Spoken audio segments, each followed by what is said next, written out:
Here we are on the BAM bike tour of Intramuros with Rihanna and Renzo. This is Ryan.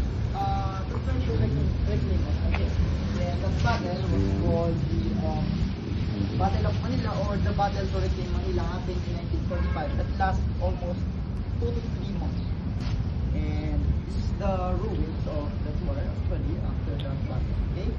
And one of the remnant of the Battle of Manila, was this cannon. Okay? So this is the Japanese naval artillery cannon. And the Japanese The Japanese cannon here. This is a view of, it's a bit downcast as you can see. Traffic over there.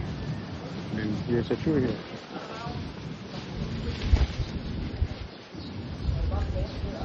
Biking with the kids in Intramuros, Manila. A little bit rainy, that's why. Good job, Renzo. Have you fun? Please subscribe, comment, and share.